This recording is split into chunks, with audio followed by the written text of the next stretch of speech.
I used to wonder if mindset really mattered.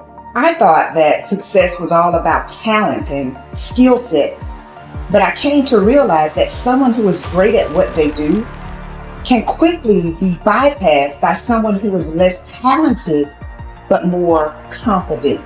Remember this, confidence attracts, but unbelief repels.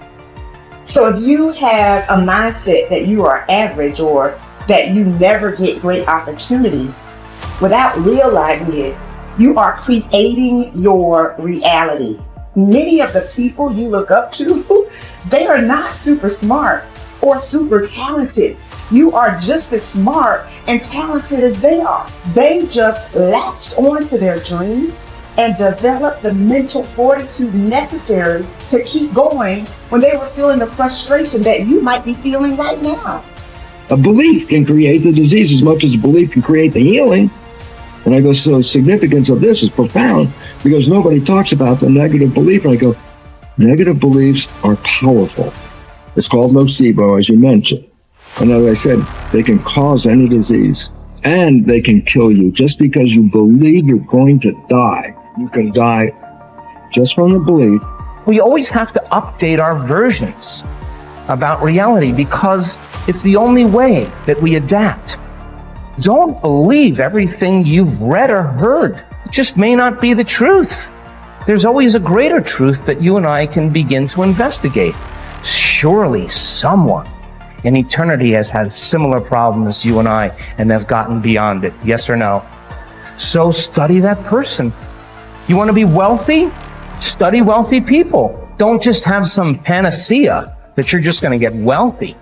Read about wealthy people and find out that they lost everything and failed miserably 20, 50 times. But what they had as a characteristic, a quality in their personality is they were persistent and they kept changing and they kept forgiving and letting go of the past and kept going. And sooner or later they ran into it, and when they had all the money they wanted, it was never about the money. It was just about that they could prove to themselves that they can do it. Stop rationalizing. Stop making excuses. Stop giving yourself little watered down assessments of where you're really at. Tell yourself the truth. Are you making yourself better? Or are you making yourself worse? Are you moving forward or are you moving back? Anything that you have that you feel is a negative, it doesn't matter. Anything you feel it's a positive, it doesn't matter. We're still the ones that make the decisions, and we're the ones that move the needle because no one's doing it for us.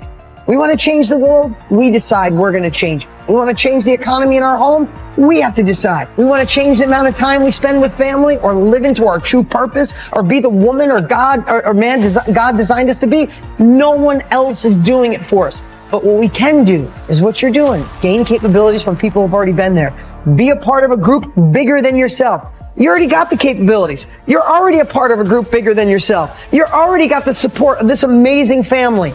I think true behavior change is identity change. And it's this shifting of your self-image, your beliefs, or the way you look at yourself.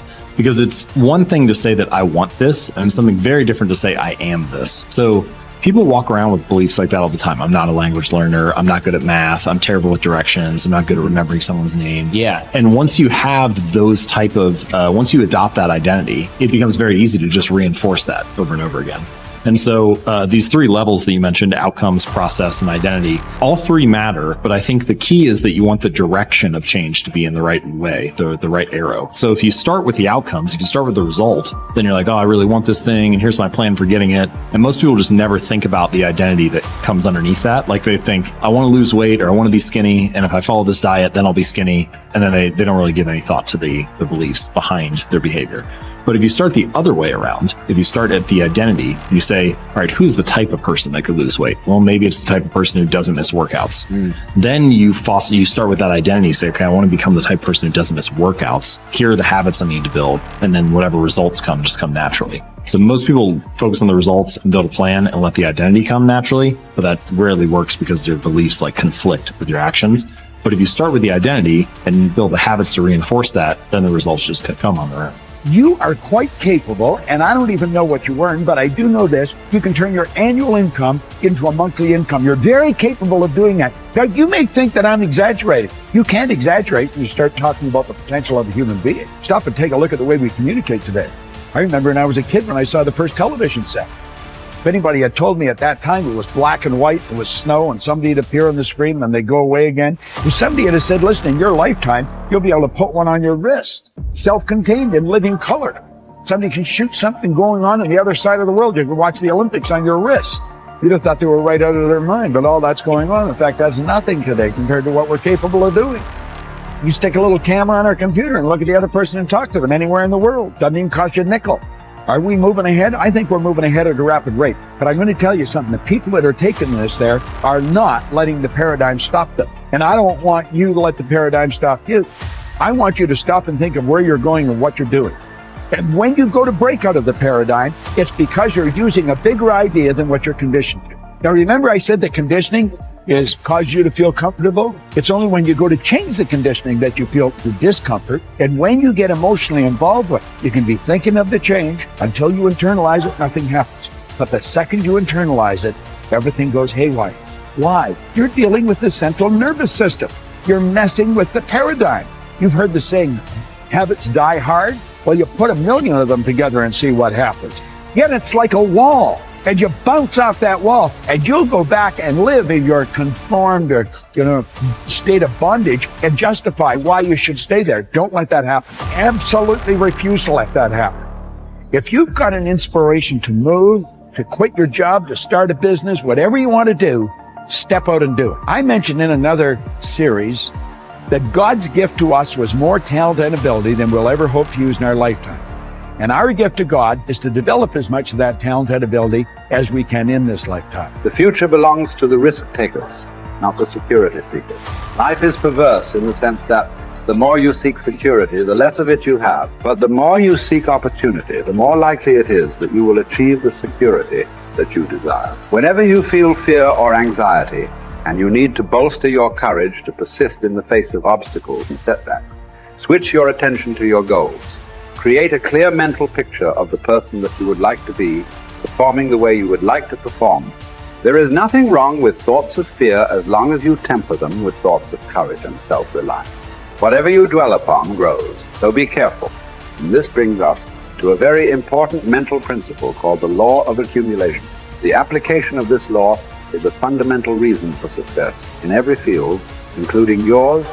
This law says that every great life or great career is an accumulation of hundreds and perhaps thousands of efforts that nobody ever sees or appreciates.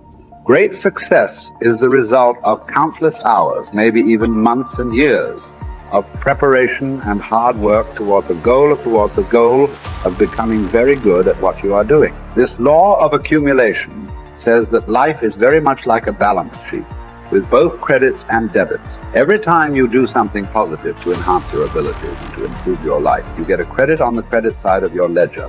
Each time you waste your time or neglect to take advantage of an opportunity to learn and grow, you get a debit on the debit side of your ledger. Here's the key: everything counts. Everything that you do or fail to do is written down and totaled up on your balance sheet. Everything that you do or fail to do counts in some way. Nothing is neutral. Everything is either moving you toward a better life or moving you away from it. Everything counts. A successful, happy, self-confident person is an individual who has consciously and deliberately built up a lot of credits on his or her balance sheet.